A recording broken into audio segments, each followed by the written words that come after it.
Guntur Romli membela Yusuf Kala dan sebut Jokowi pengkhianat. Sepertinya Guntur Romli perlu bercermin dan melihat ke dalam partainya sendiri, terutama ketumnya Megawati, yang punya deretan panjang sejarah pengkhianatan. Kita akan buka satu persatu di sini. Label arogan dan sombong memang sangat layak disandang elit-elit Banteng. Salah satunya Guntur Romli, mantan kader PSI yang berkhianat dan loncat ke PD Perjuangan hanya karena alasan menolak PSI menerima kunjungan Prabowo. Tapi saat PD Perjuangan mendekati Prabowo, dia balik memuji Prabowo setinggi langit. Arogansi terbaru dari Guntur Romli saat dia tampil membela Yusuf Kala dan menyerang Jokowi dengan menyebut pengkhianat. Menurutnya, Jokowi banyak mengkhianati orang yang berjasa di dekatnya, yang umumnya dia sebut orang-orang dari PD Perjuangan sendiri, seperti Megawati dan Ganjar Pranowo. Posisi mantan Presiden Joko Widodo makin terpojok setelah Yusuf Kala, nih mantan wakil presidennya, bongkar-bongkar bahwa dialah yang membawa Jokowi ke Jakarta dan secara tidak langsung menjadikannya sebagai presiden. Kini giliran politisi PDIP yang ikut membongkar jejak lama Joko Widodo. PDI Perjuangan sudah tutup buku dengan Pak Jokowi, sudah dipecat, tidak mau lagi membahas dan dikaitkan dengan Jokowi. Itu kata politisi Guntur Romli hari Senin 20 April. Ini saya bacanya di CNN Indonesia. Guntur Romli melihat pernyataan Yusuf Kala itu menyiratkan bahwa Jokowi selama ini memang banyak berkhianat terhadap orang-orang yang berperan dalam karir politiknya. Bukan hanya terhadap PDIP, namun juga orang-orang lain di luar partai. Dari Bu Mega, Pak JK, Mas Hasto Kristianto, Mas Ganjar Pranowo, Mas Pramono Anung, Bu Risma, Pak Andika Perkasa, Mas Efek Rudi, Pak Ahok juga PDI Perjuangan, kata Guntur Romli. Tidak hanya ke orang-orang PDI Perjuangan, juga kepada Pak Anies Baswedan dan Pak Tom Lembong yang semuanya pernah membantu Joko Widodo. Bagi saya, pertama, ini menunjukkan kebencian yang sangat besar dari seorang Guntur Romli ke Jokowi. Termasuk ini mewakili kebencian PD Perjuangan yang masih mendarah daging. Karena bukan baru kali ini, dan bukan hanya Guntur Romli. Elit Banteng lainnya juga menyebut Jokowi pengkhianat, apalagi di momen-momen pasca Pilpres lalu. Menurut saya wajar, karena sakit hati kala Pilpres itu memang sulit diobati. Apalagi sebelumnya, klaim Ganjar Mahfud akan menang satu putaran, tapi faktanya hanya dapat 16%. Karena mereka takut kalah, dan iya, mereka pasti kalah oleh kita di dalam satu putaran.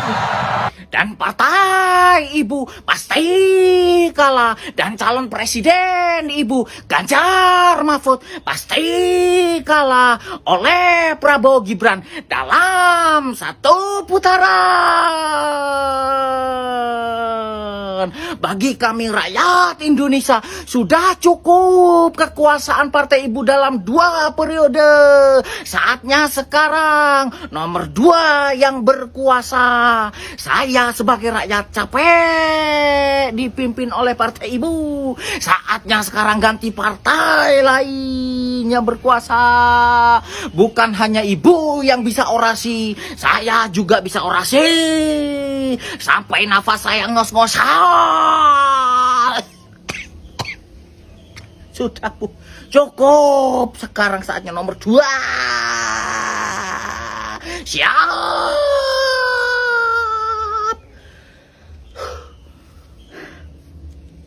Rasanya sekarang tambah satu lagi PR-nya. Saya harus mengunjungi kantor Perindo begitu Pak. Sehingga nanti kita bisa mendapatkan masukan-masukan sehingga rampak barisan kita dalam bergerak bisa lebih lancar dan insya Allah dengan doa Bapak Ibu, dengan semangat kita semuanya kita akan memenangkan ini satu putaran. Ganjar juga sangat sakit dan seperti menolak menerima kenyataan. Karena di depan awak media, Ganjar sempat tidak percaya dia dapat 16%. Tapi faktanya tidak bisa dirubah. Jagoan PD Perjuangan ini memang kalah telak. Bagaimana Pak? Kenapa?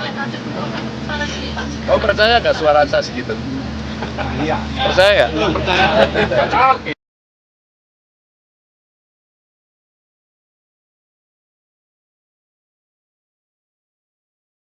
Mak, pinjam ini dong charger. Handphone saya udah ganjar nih. 16%.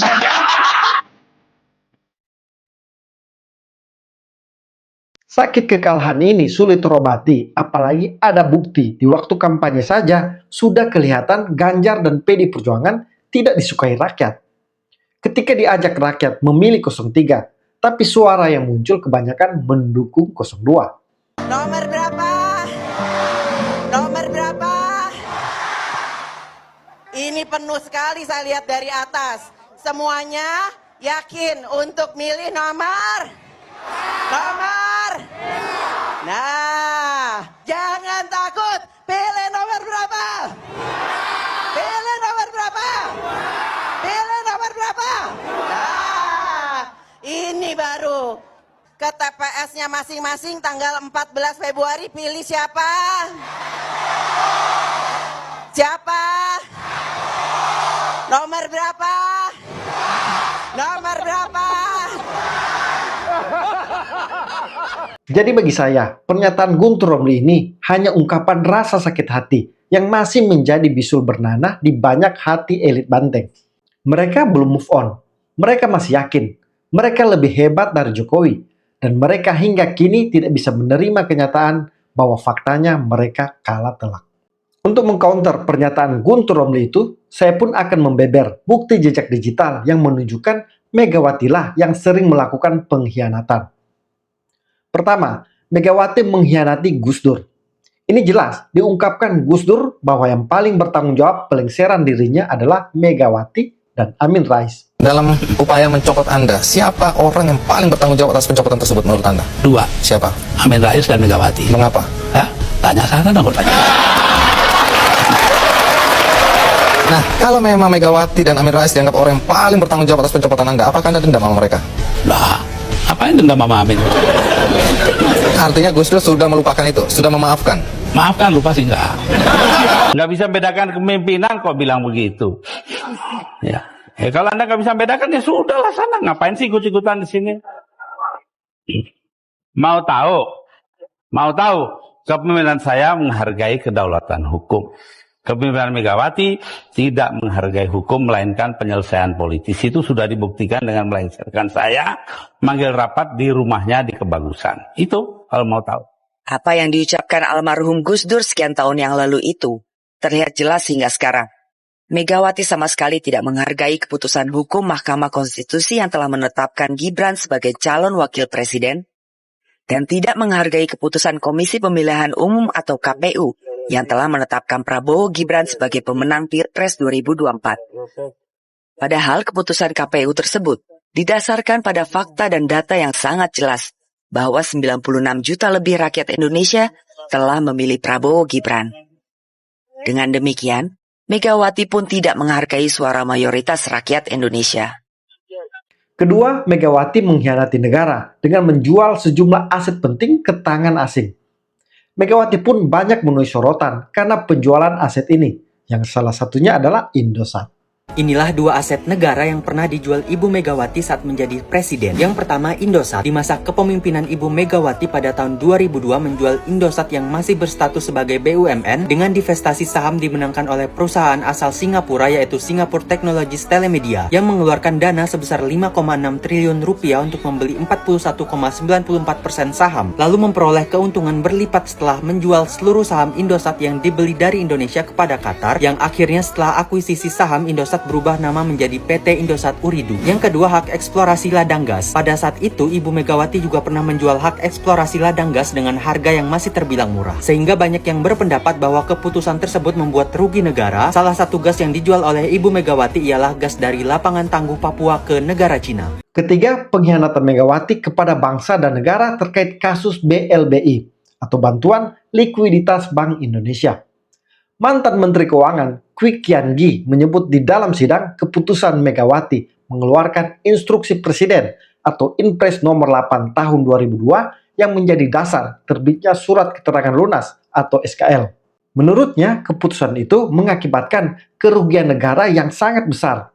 Karena dengan SKL itu menjadi jaminan pembebasan dari segala tuntutan hukum kepada para konglomerat yang dianggap telah melunasi utang BLBI. Berdasarkan impres dari Megawati itu juga, para konglomerat penerima BLBI dianggap sudah menuntaskan hutangnya, walaupun hanya membayar 30% dari jumlah kewajiban. Ketum PDIP Megawati Soekarnoputri menerbitkan Inpres nomor 8 tahun 2002 ketika dirinya menjabat sebagai presiden. Inpres tersebut menjadi payung hukum diterbitkannya Surat Keterangan Lunas atau SKL oleh Badan Penyihatan Perbankan Nasional kepada para obligor BLBI yang belum melunasi utang kepada negara. Diketahui ada 5 pihak yang menerima SKL dari BPPN. Pertama, Syamsul Nursalim melalui Bank Dagang Nasional Indonesia atau Bank BDNI yang masih memiliki utang BLBI sebesar 4,8 triliun rupiah. Ia baru membayar kewajiban utang sebesar 1,1 triliun rupiah melalui penyerahan aset. Syamsul Nursalim sempat ditetapkan sebagai tersangka korupsi SKL BLBI, namun berhasil lolos dari jerat pidana. Kedua, Anthony Salim melalui Bank Sentral Asia atau Bank BCA yang menerima pinjaman BLBI dengan jumlah seluruhnya 53 triliun rupiah. Ketiga, Bob Hasan melalui PT Bank Umum Nasional dengan kucuran BLBI sebesar 12 triliun rupiah. Keempat, Sudwikat Mono melalui Bank Surya dengan nilai utang BLBI 1,89 triliun rupiah. Terakhir, Ibrahim Risyad melalui Bank Risyad Salim Internasional atau Bank RSI menerima utang BLBI sebesar 664 miliar rupiah.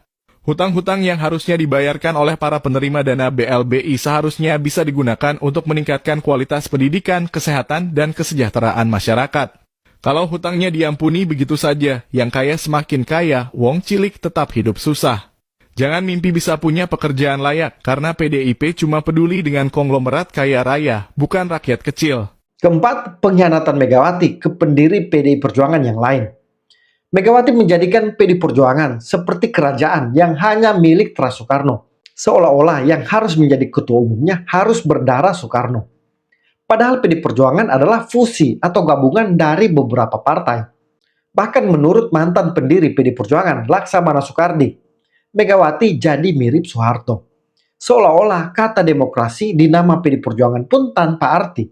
Karena semua harus ikut perintah Megawati. Yang melawan atau berseberangan, ditendang dan dicap pengkhianat. Kalau ini nggak pernah ya gimana mau muncul? Iya kan? Jadi Mbak Mega sendiri aja yang pidato, yang bicara, semua harus mendengarkan. Nah, jadi memang PDIP itu kalau menurut saya falsafah Jawa itu ya yang diterapkan ya manunggaling kaulo gusti gitu loh. Yang lainnya rakyat kaulo yang nggak boleh jadi raja. Ketika ada yang jadi raja marah. Ya kan nggak bisa gitu. Bu Mega sekarang ini dalam pidatonya nggak eligible menurut Pak Laks? Ya dia sendiri nggak pernah ada pemilihan penggantian. Terus terang aja, kalau Mbak Mega mengkritik demokrasi, seperti kita dulu saya dengan Mbak Mega mengatakan kalau Pak Harto mengkritik demokrasi gitu loh. Ya nggak turun-turun, namanya demokrasi. Dulu saya sama Mbak Mega mengkritik Pak Harto. Di Golkar kok bisa 28 tahun, nggak mau turun-turun. Masa terus-terusan, Pak Harto juga dulu gitu. Sama. Semua belum ada yang mampu menggantikan Pak Harto kan? Ngomongnya kan gitu. Sekarang layak nggak disebut sebagai korban dari demokrasi menurut Pak Laks? Saya kira tidak. Karena mereka hampir 30 tahun di dalam sistem. Tidak memperbaiki sistemnya. Dan ketika sistem yang mereka biasa hidup di situ ternyata merugikan, baru ribut. Nggak mungkin dong. Kecuali ya dia di luar sistem terus. Pak Harto yang memiliki hak prerogatif atau otoriter tidak mendeklar, wah saya punya hak prerogatif, saya yang menentukan calon presiden. Pak Harto masih malu-malu gitu loh. Ya dia pakai orang, pakai fraksi-fraksi suruh mengumumkan walaupun dia yang menentukan juga.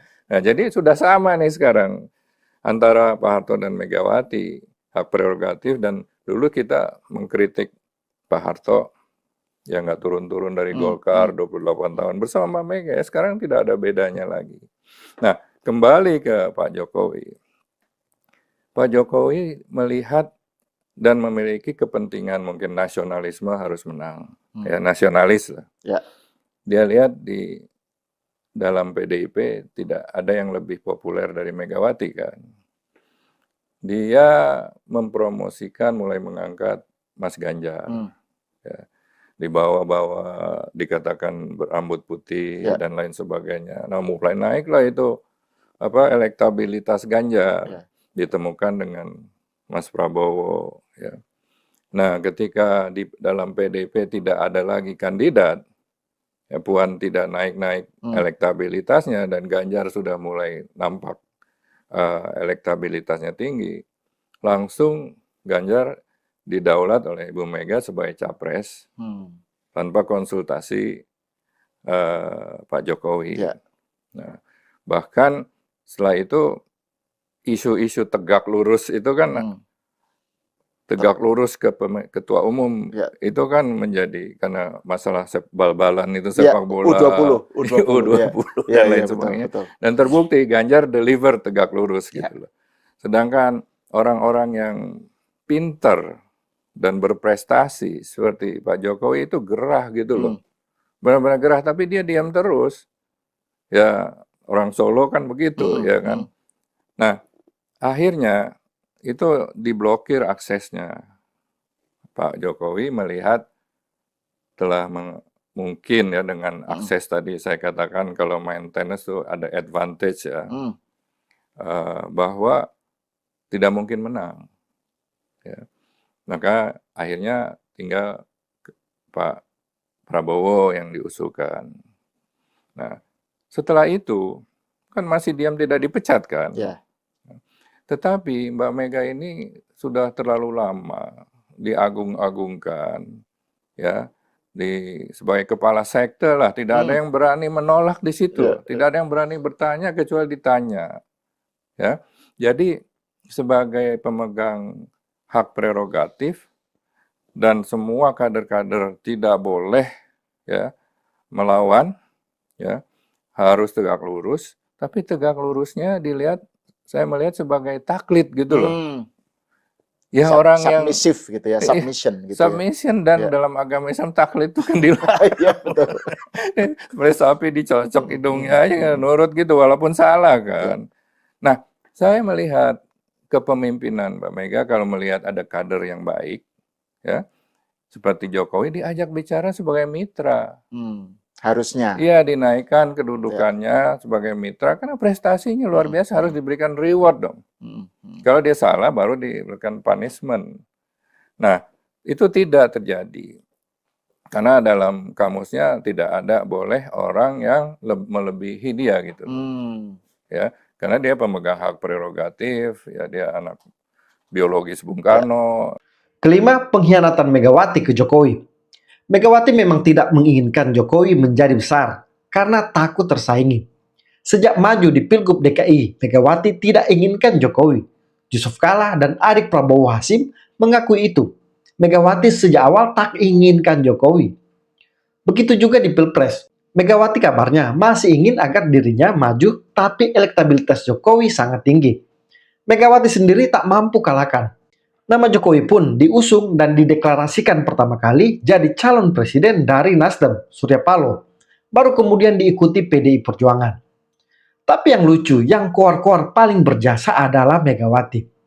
Yang paling menyakitkan ketika Megawati merendahkan Jokowi di depan publik. Menurut Megawati, Jokowi tanpa PDI Perjuangan kasihan deh. Padahal kalau tidak diusung PDI Perjuangan, Jokowi pasti tetap akan diusung partai lain. Malah PDI Perjuangan yang takut Jokowi diusung partai lain karena takut ketinggalan kereta. Jadi PDI Perjuangan dan Megawati memang punya jasa, tapi tidak boleh mengklaim seolah-olah paling berjasa. Karena Jokowi juga memiliki jasa besar untuk Megawati dan PDI Perjuangan. PDI Perjuangan menjadi partai penguasa selama 10 tahun itu karena Jokowi jadi presiden 2 periode. Pak Jokowi itu udah ngono lho, mentang-mentang.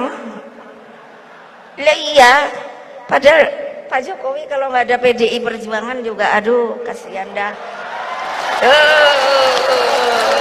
Kepemimpinan Mbak Mega kalau melihat ada kader yang baik, ya seperti Jokowi diajak bicara sebagai mitra.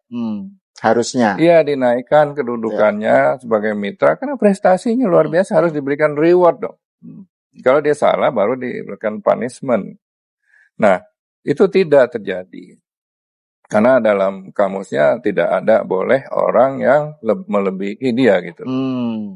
Karena Megawati hianati rakyat dengan menghambat pengesahan RUU perampasan aset. Karena RUU ini paling diinginkan publik disahkan. Tapi faktanya, selama 10 tahun PD Perjuangan menjadi partai penguasa dan punya peran besar di DPR, bahkan ketua DPR-nya adalah anak Megawati, Puan Maharani, tapi RUU tersebut selalu buntu. Dan yang miris, karena pengesahan RUU ini hanya butuh suara Megawati. Hal ini diungkapkan kader PD Perjuangan sendiri, Bambang Pacul, bahwa untuk mengesahkan RUU perampasan aset, butuh restu ketua umum partai. Pak Mahfud tanya pada kita, tolong dong undang-undang perampasan aset dijalanin. Republik di sini ini gampang masalahnya ini. Lobbynya jangan di sini, Pak. Ini Korea ini semua menurut bosnya masing-masing. Di sini boleh ngomong galah, Pak. Bambang Pacul ditelepon, Ibu Pacul berhenti, siap. Ini laksanakan, Pak.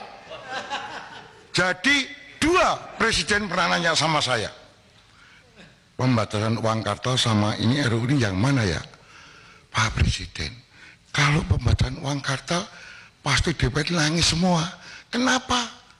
Masa dia bagi duit harus pakai e-wallet? E-walletnya cuma 20 juta lagi. Nggak bisa, Pak. Nanti mereka nggak jadi lagi. Oh, loh, saya terang-terangan ini. Gitu loh. Mungkin perampasan aset bisa, tapi harus bicara dengan para ketum partai dulu. Kalau di sini nggak bisa. Ketujuh, Megawati khianati semangat pemberantasan korupsi. Ini karena sikap Megawati membela dengan kuku sekjennya Hasto Kristianto yang sudah terbukti bersalah terjerat Undang-Undang Tipikor karena melakukan suap. Tapi anehnya, tetap dibela mati-matian. Hasto bukannya mendapatkan sanksi, malah tetap dipertahankan sebagai sekjen. PDIP Partai Dinasti Megawati. Terpidana korupsi Hasto Kristianto dipilih sekjen. Kongres ke-6 PDIP di Nusa Dua Bali kembali mengukuhkan Megawati Soekarno Putri sebagai Ketua Umum Partai secara aklamasi pada 1 Agustus 2025. Artinya, terpilihnya Megawati sebagai Ketum PDIP dilakukan tanpa ada pemungutan suara. Kongres ke-6 PDI Perjuangan di Nusa Dua Bali Convention Center kembali mengukuhkan Megawati Soekarno Putri sebagai Ketua Umum PDIP untuk periode 2025-2030. Kongres ini merupakan forum tertinggi di PDIP untuk menentukan Ketua Umum. Keputusan ini diambil secara aklamasi.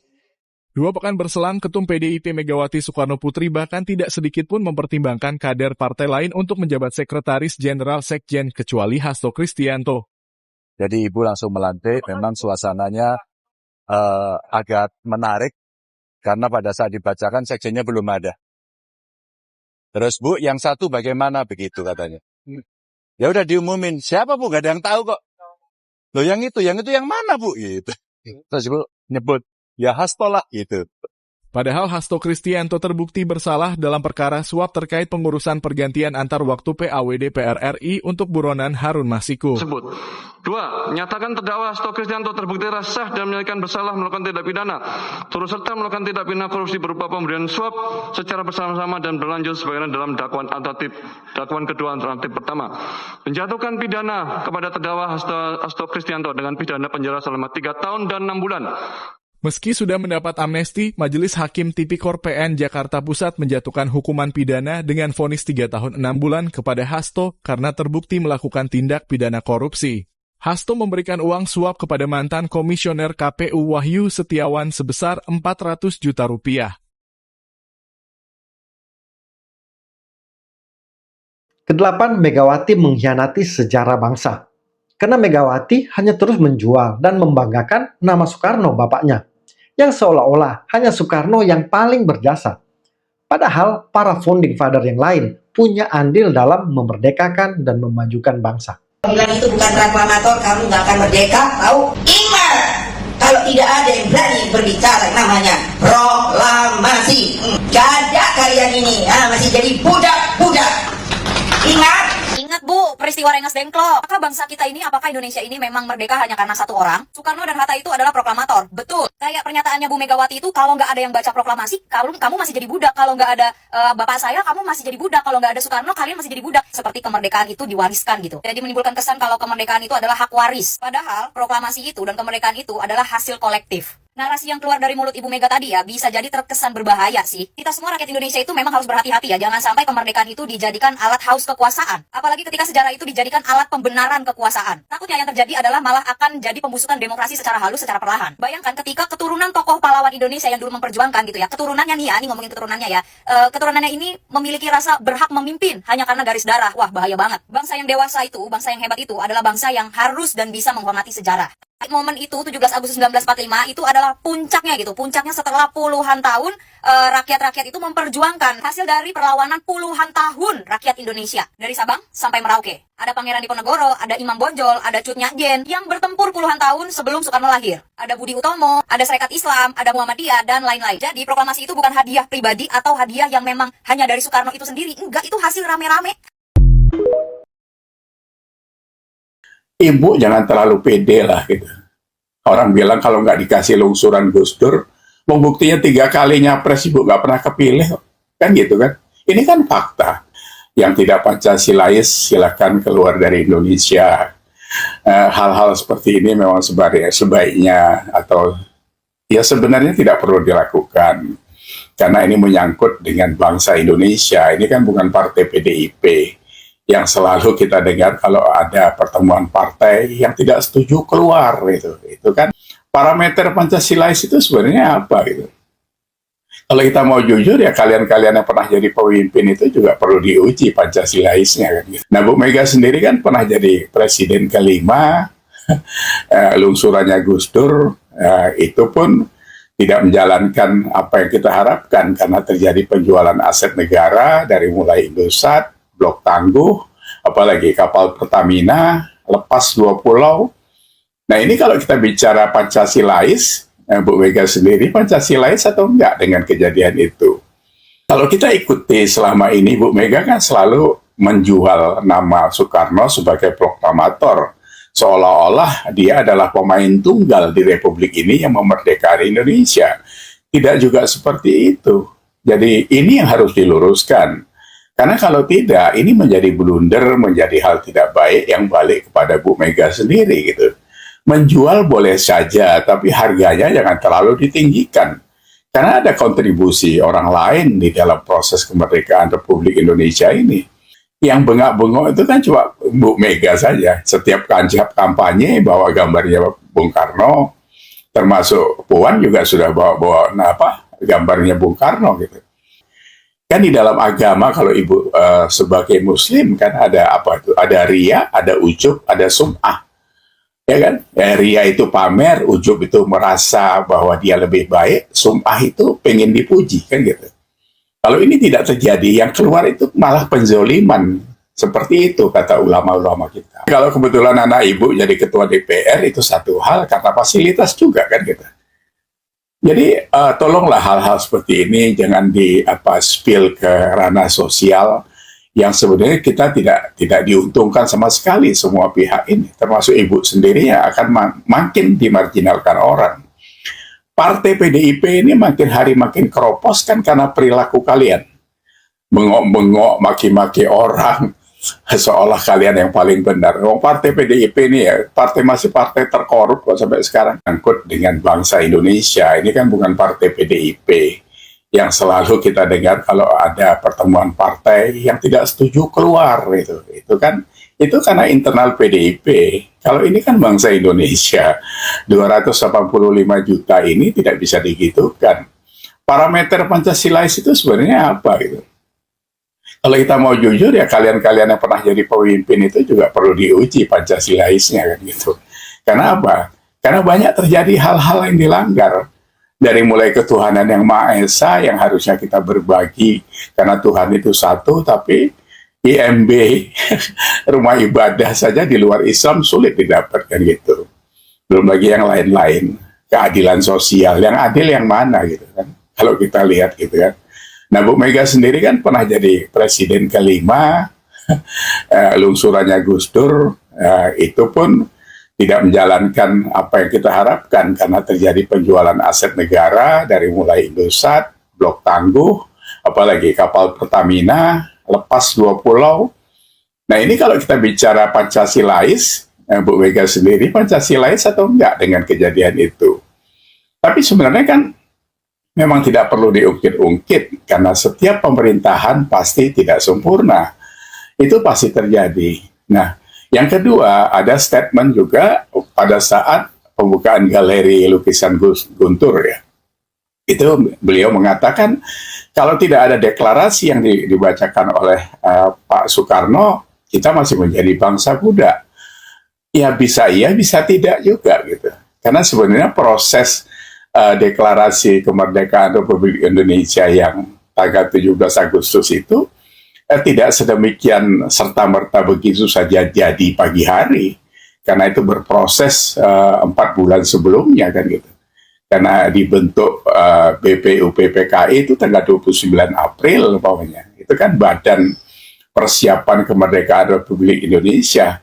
Itu yang diketuai oleh ini saya ada catatannya Dr. Rajiman Wediodiningrat, wakil ketuanya RP Suroso, dan satu lagi orang Jepang malah Ichibangase Yoshio.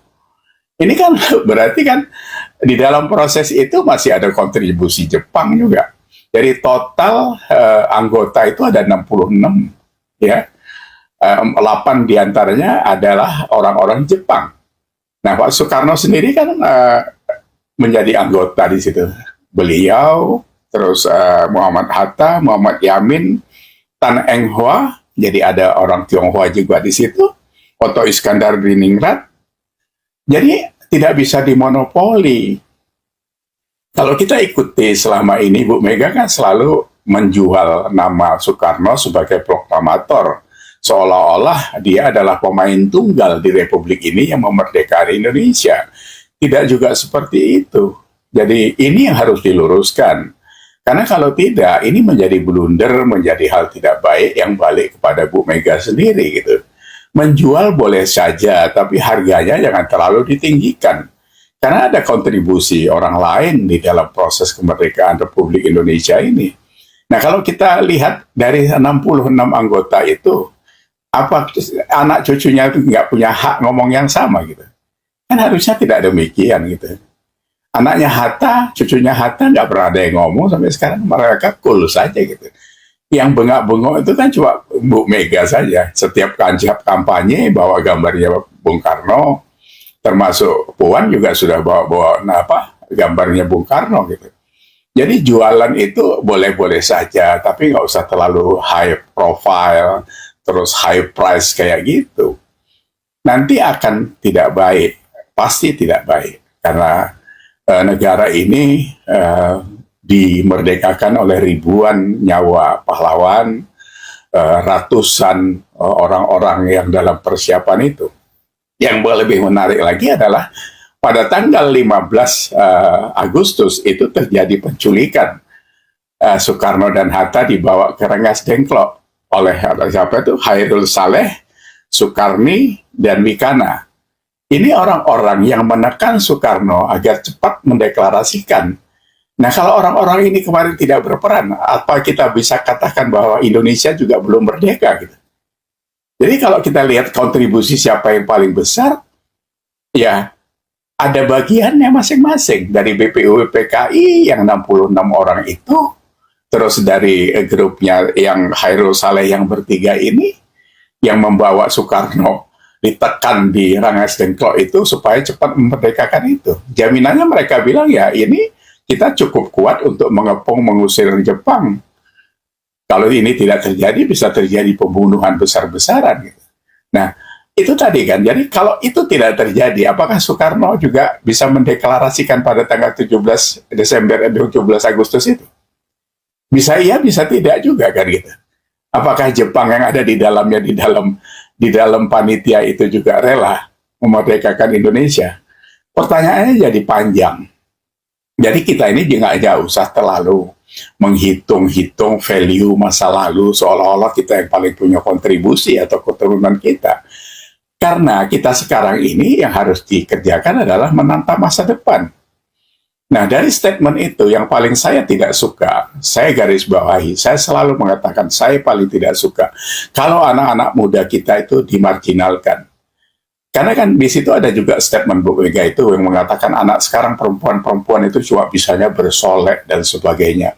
Cuma dia yang menjadi wanita terkuat dan presiden satu-satunya. Ibu jangan terlalu pede lah gitu. Orang bilang kalau nggak dikasih lungsuran Gus Dur, buktinya 3 kali nyapres Ibu nggak pernah kepilih. Kan gitu kan. Ini kan fakta. Bukan saya mengecilkan Bu Megawati yang punya kontribusi juga terhadap negara ini. Tapi kalau itu terlalu dibesar-besarkan, jangan nanti pencangkit itu menjadi tidak baik. Kan di dalam agama kalau Ibu sebagai Muslim kan ada apa itu? Ada ria, ada ujub, ada sum'ah. Ya kan? Ria itu pamer, ujub itu merasa bahwa dia lebih baik, sum'ah itu pengen dipuji kan gitu. Kalau ini tidak terjadi, yang keluar itu malah penzoliman. Seperti itu kata ulama-ulama kita. Nah, jadi anak-anak kita ini jangan dikecilkan. Wanita-wanita sekarang ini banyak wanita karir. Yang di dekat ibu tahu kan? Ada Retno Marsudi kemarin, bagaimana sepak terjangnya, ada Bu Sri Mulyani. Dan banyak lagi yang berkarya besar. Cuma tidak naik di permukaan dan mereka tidak harus jadi wakil presiden atau presiden gitu kan. Ribuan buruh di Indonesia ini yang notabene mayoritas perempuan itu juga penggerak ekonomi yang luar biasa, ya kan? UMKM kita itu mengkontribusi pajak PDB, bukan pajak PDB itu 60% dari PDB kita.